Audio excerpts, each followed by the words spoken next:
So, what do you do when your game series has begun to stagnate and you're fresh out of ideas and looking for a quick cash grab?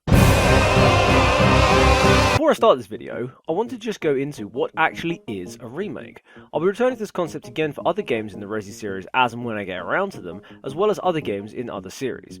Now, this is my own opinion and interpretation of these terms and how I would apply them to a video game. If you disagree with me, well, that's just fine. You're allowed your own opinion and it's great that you've got one, even if it's wrong. I'm kidding. Maybe. If you want to kick up a stink about it though, then you can just go and get in the sea. So, there are three different types of words that can all fulfill the word remake, but are often wrongly used. The first, of course, is remake. Now, a remake is where an older video game is stripped back to the bare bones and rebuilt from the ground up using modern techniques and engines for modern consoles. Usually by the original developer or license holder with the intent of making the game more available to a broader spectrum of gamers who may not have been able to play the original or just can't get on with the clunky and ancient controls or polygonal characters or breasts. No. Not to mention, sometimes including quality of life improvements that the original was lacking and keeping all of the original content and only adding in new, never before seen stuff. Something like Crash Insane Trilogy, the Spyro Reignited Trilogy, or Medieval are great examples of remakes. Secondly, you've got your remasters. A remaster is basically a re-release of a game with the graphics and textures tweaked up for higher resolution outputs. The way this differs from your remakes is that rather than rebuilding with higher quality models, the game is just upscaled to look somewhat better on a more powerful console. I mean, GoldenEye 64 is one of the games of all time. However, you put that bad boy on a 4K monitor and it's like looking into a Glastonbury Portaloo. Oh dear God, why? Hence the need for making games look better now that technology has improved. Things like The Last of Us on PS4 and the 2013 game Grand Theft Auto 5, which has been remastered across two newer generations. Game came out in 2013, guys, please just let it die. Finally, the often forgotten and lesser used term of the three, a reimagining. Now, a reimagining of a video game is essentially the same process as a remake, stripped to the bare essentials and remade from the ground up. However, where the difference lies is that rather than breathing new life into an old game, they go one step further and alter something to do with the game that is quintessentially a core part of the experience. The majority of the time, it's the story, with it being changed for artistic or political reasons, with the devs not wanting to reflect something ongoing in real life, or they're just dicks who want to write their own fanfiction as canon. It could be the controls or the characters, and the motivations. The main takeaway here is that while it claims to be the OG game remade, there's been too much change for it to be a true remake. I would go so far as to use Final Fantasy Remake as an example. I mean, while it does have the word remake in the title, the story has some major departures from the original, as well as an entirely new combat system. I would also put the two recent Resident Evil remakes in this category as well, but I'll talk about those in more depth when I get around to them in their own videos. With all of that said, let's dive into this version of the 96 classic and find out which of these three categories she fits into. I think you'd better take a look at this.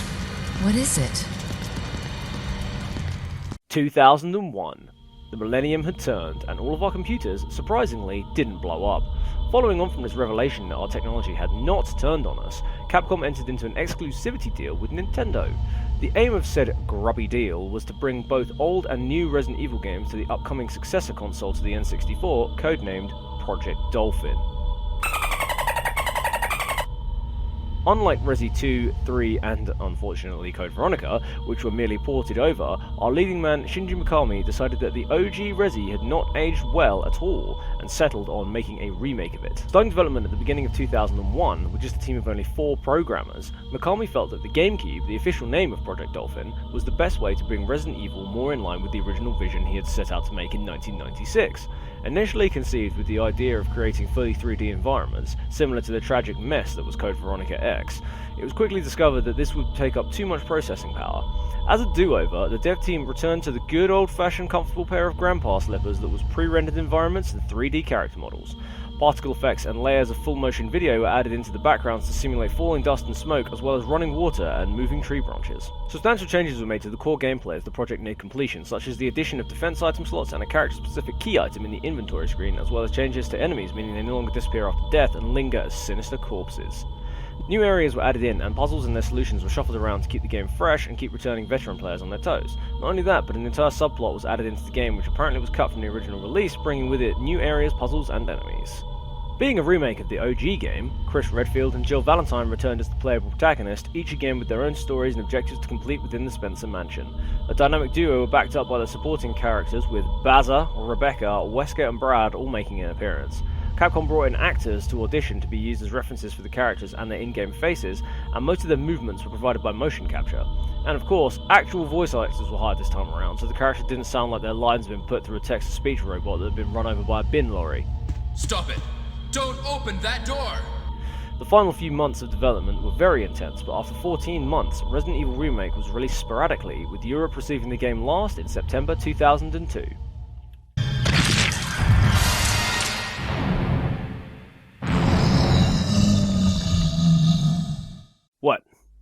What?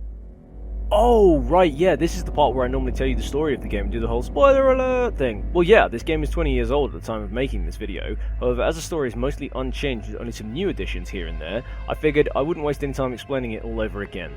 Hence why I'll be lightly touching upon the story in this one. If you want a full story breakdown, you can watch that in my original Resident Evil video. Please go and watch my content. Plus, it'd be way more fun to talk about these new story additions as and when they crop up later on. So, as soon as you boot up the game, you get this odd looking title screen, which looks like it would be way more at home in a Saw movie, but I guess it's meant to be an homage to the director's cut opening with that eye thing. Once again, you get to pick from our stalwart classic heroes, femme fatale and series best girl Jill Valentine, and the pre-ruining his entire backstory, because this is his entire backstory, Chris Redfield, complete with the ID card selection screen that I actually love from the original. Now this is where the game immediately goes one better than its original namesake. Whichever you pick, you get thrust straight into the remade intro cutscene. Now, yeah, I agree with you, the OG is amazing due to the random live actionness and hilariously bad acting, culminating in that character introduction scene with the 90s metal guitars and extra flame effects. But this time around, they remade the whole thing in the game engine using a mix of third and first person shots as seen through the star's body cams, and watching Joseph Frost get torn apart in much higher detail is just divine to watch.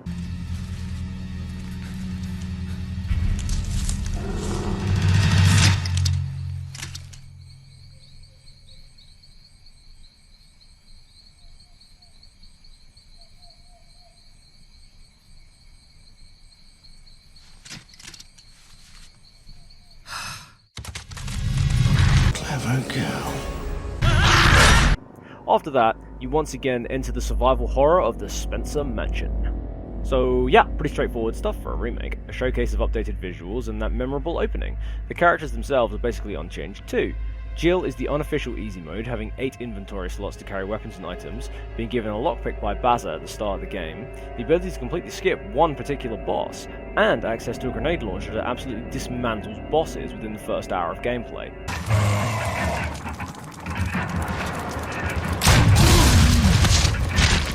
The trade-off being that she is slower to aim and fire her weapons and has much less health than Chris. Redfield, on the other hand, has much more health, has the lighter as a special item, meaning it doesn't take up a precious inventory space, and is actually used a hell of a lot more in this version of the game, and is better at using weapons. However, he only has 6 inventory slots, starts out armed only with a knife, and has to run babysitting duties with Rebecca. Yeah, okay, Jill basically slaps in pretty much every single category. This is where Resident Evil Remake throws you a curveball, however. Instead of following the classic route you are used to, you instead get funneled via a series of newly locked doors into one of the newer areas tacked onto the mansion. And this is where the remake really shows you what 6 years of upgraded technology is capable of. The fire crackling away in the fireplace of the dining hall cast long leaping shadows against the floor, showcasing the new dynamic lighting system, not to mention the moonlight filtering in through the windows in darker rooms and corridors to create that eerie atmosphere where you're not quite sure if you're alone or ever truly safe. Those snazzy particle effects I mentioned earlier are shown off here too. Dust swirls around the screen in some of the more seldom used corridors in the mansion, and pollen spores float by in some of the outdoor areas. While this all sounds like a fun tech demo, it's not shown off once at the start of the game then immediately forgotten about. Every single area of this game is just dripping in spooky atmosphere, whether it's creepy shadows cast from a swinging chandelier or candles, or lightning strikes from outside the windows catching you off guard. Even the save rooms feel safe, often with a cozy, warm-coloured light next to the typewriter to ease your tensions. There's even some moths flying by some of the lamps, which is just adorable. Wesker, you've become senile. From here, the game takes the gameplay loop that you're used to. A sort of open-plan mansion requiring you to find various keys to open up all the doors and rooms in order to solve the various puzzles to collect the 4 MacGuffins needed to leave via the back door. Only this time around you need to find 4 death masks instead of crests to be placed into reliefs in the newly added graveyard area to collect a singular crest required to exit the mansion. But all these puzzles I know the solutions to, I hear the 3 of you who actually watch these videos cry out. Well, my friends, this is where the remake really starts to shine. The classic puzzle room is back with a next generation makeover and fancy new effects, however the puzzles themselves have all had a redo. For example, the famous armor room. In the OG, it required you to push statues onto the grates on the floor so you wouldn't trigger a random poison gas attack. This time around, you have to push the suits of armor back into their respective places. Slotting one in might trigger one you've already placed to move back out on its own, meaning you need to find the correct order to place them. Another example is the paintings puzzle. In the original, you had to press switches under the paintings following the stages of an old man's life. However, this time around you have 3 stained glass windows with a light on either side that changes the colour of the glass. The key to the solution is the main window with a woman wearing 3 different articles of clothing, each coloured differently. Not all the puzzles are completely redesigned either, rather just had steps added in. Take the pool table in the common room of the Residency. This is still the key to opening the V-Jolt room a little later on, but instead of the pool cues looking like a clock face, now you have to light 3 different coloured oil lamps to reveal a shadow they cast underneath them, then match the colour of the lamp to a pool ball to get a number. Finally, you need to enter that particular number under the corresponding image on the keypad that matches the shadow the coloured lamp cast. Sounds confusing, yeah, but it's still a little something that you have to go and figure out on your own. These changes are great as they add something new for returning Resi veterans. If you've memorised every puzzle solution in Inch of Spencer's house, you now have new areas to explore and puzzles to solve, which really gives the game a whole new breath of life.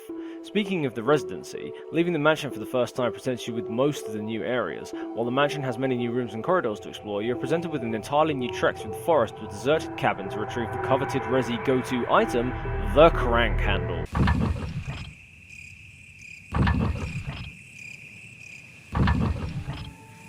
And it's here that you bump into the biggest change from the original, Lisa Trevor.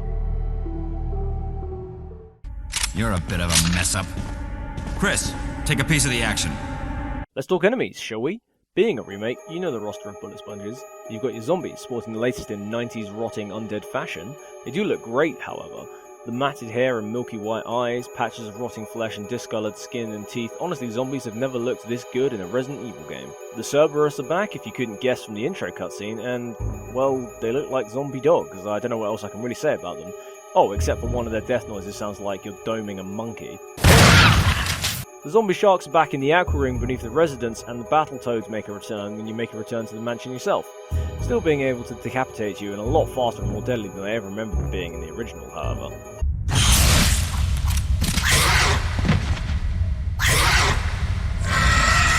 Even the Chimeras make an appearance when you finally descend into the T-Virus Ground Zero of the underground labs. And so, as I mentioned a moment ago, Lisa Trevor.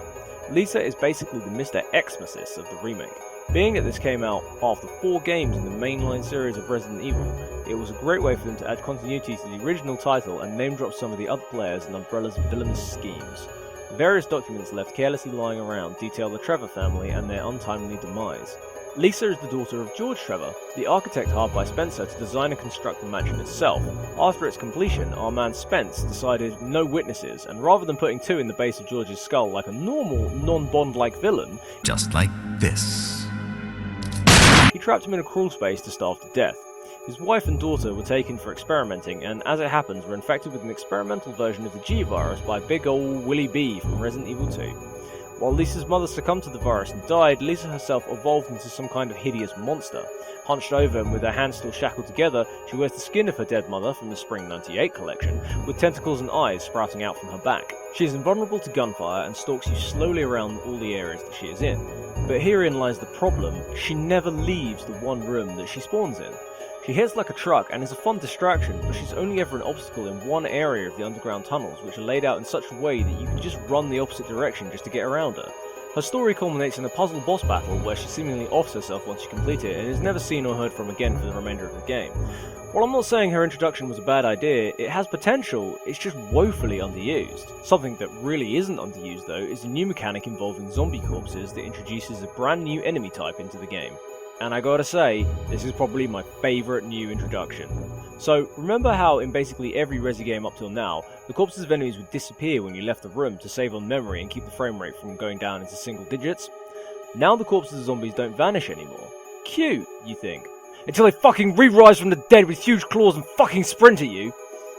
Yeah, so leaving a corpse alone for a randomly determined amount of time allows them to metamorphose into a stronger, faster, and much more deadly variant, dubbed in-game as Crimson Heads.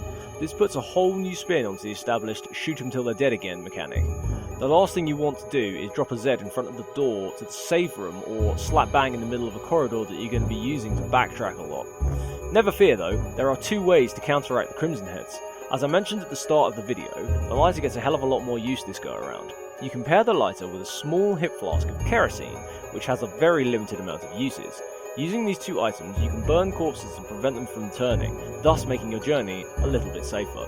You can refill the flask at jerry cans usually found in the save rooms scattered about the mansion, however, these again have very few uses in them, requiring you to pick and choose when to burn the corpses. And if you're resourceful enough, you can pile multiple bodies on top of each other and crisp them with only one use of the flask. The second method?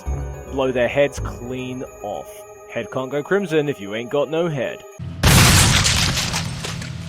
Hey, so quick editor's note. While watching this video, you'll probably realise that Chris Redfield is basically using the shotgun the entire time for the game, and that's pretty much because he was. I needed to record some extra footage, and playing on very easy mode is very easy. There's a lot of ammunition and fewer enemies, so that ties that up. Also, one other thing I wanted to point out is that, you remember the MO disc puzzle from the first game? Yeah, well, that's back in this to release your partner from prison. However, in the original GameCube port, you had to put the MO discs into what were suspiciously like GameCubes, a nice little Easter egg there, but they slipped the net in every other version since, so there are still GameCubes in this game. Pretty cool. Payback time! With the gardens, residence and aqua ring now taken care of, your next task was returning to the mansion for the last few bits and pieces before you can enter the tunnels underneath.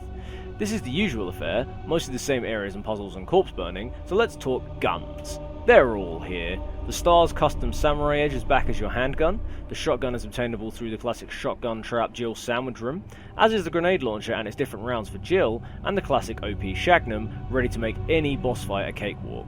But once again, this game is all about giving you things and not taking them away. Remember Richard, the Bravo team point man who was bitten by the huge snake, and also poisonous. Ugh. Well, if you save him by getting the serum, this time around he actually lives. Well, a little bit longer anyway. He will show up to assist Jill or Chris in different locations for each character before meeting his end, but not before dropping his sweet assault shotgun. With a tighter spread making the range better and a magazine of 10 shots, this thing shits all over the other shotty, and is great if you still can't figure out the puzzle to get the original shotgun itself. Another odd yet interesting weapon is the self-defense gun. Found next to a hanging corpse in dormitories, this gun is a small Derringer-like weapon with a capacity of 2 bullets.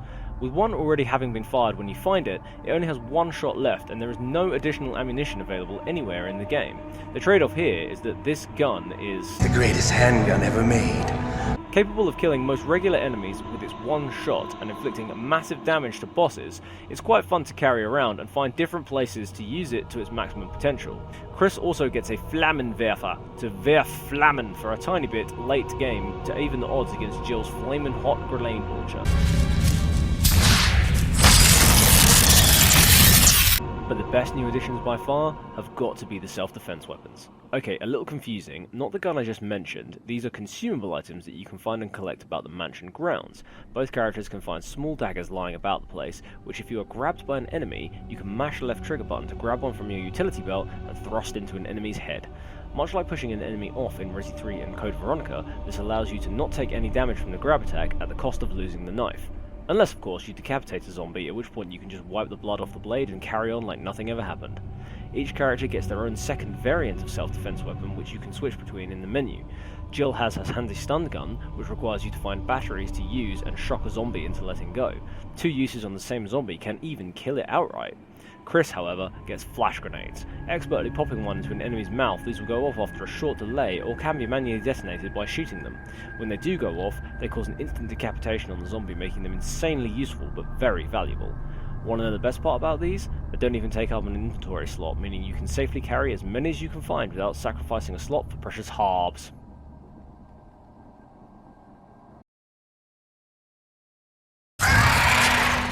Damn it! We're almost there! So let's sum it all up. Going back to my little essay at the start of this video, what category does this game fall into? Definitely a remake.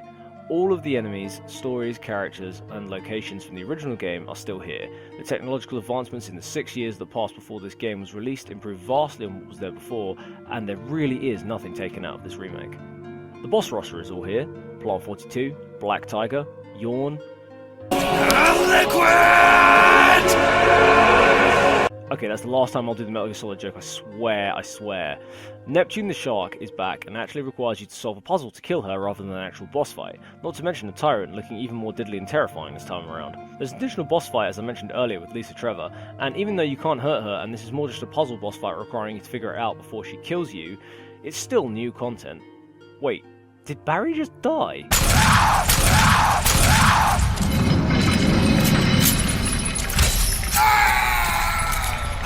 The sound design is just gorgeous too. All the tracks in the original game are here but completely recomposed and sound much better than the originals, excluding the basement from the director's cut.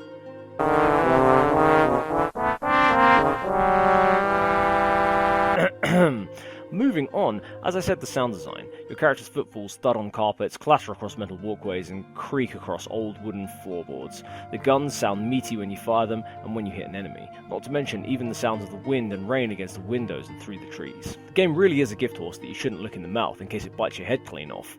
Aside from the live action scenes and some of the dialogue being changed and updated, I mean, come on, this! You were almost a Jill sandwich. You're right. It's so much better than this. A second late, you would have fit nicely into a sandwich. Regardless of the update and delivery. They really didn't take anything out of this game. It's all new stuff added in on top of an already solid foundation that the original game set before it. I mean, in my review for Resi 1, I think I gave it a 4 out of 5 before I scrapped the whole ratings thing after one video. If I was to give this game a score, it would be a solid 5 out of, well, maybe 4.5 out of 5.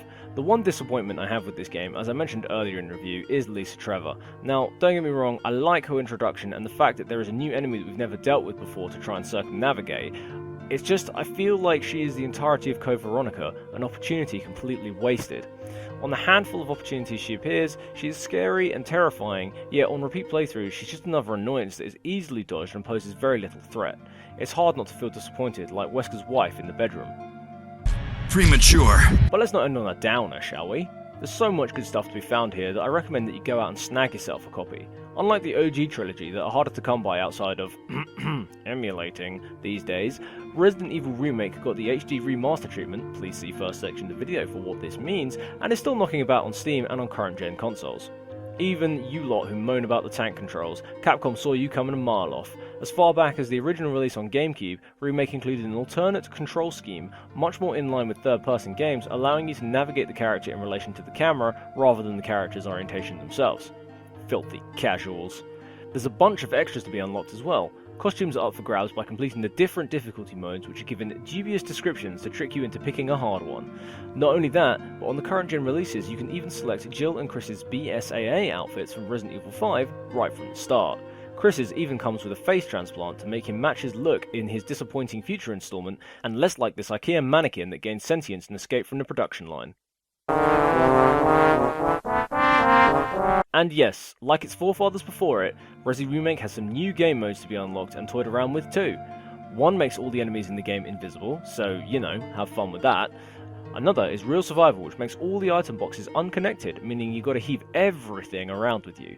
And the One Deadly Zombie mode, where the undead corpse of your former comrade, Forrest Speyer, sporting a bandolier full of grenades, chases you about through the mansion, and shooting him causes you to recreate the ending of Resi 3 3 months early. That last one though, unlocks once you complete the game on normal difficulty with both characters on the same save file, and cannot be turned off, meaning he will always spawn no matter the playthrough or difficulty from that point on, so be careful. I could go on for hours about all the stuff I had to cut out of this review, and it's already pretty goddamn long, so I'll just say that Resident Evil Remake is a true high point for the series. Honouring the series' survival horror heritage and not straying too far from the source material, yet finding the space to fit in new and exciting challenges and puzzles, this is truly the best way to play the first entry in this iconic grandfather of all survival horrors. I've completed this game countless times and are still finding new things out.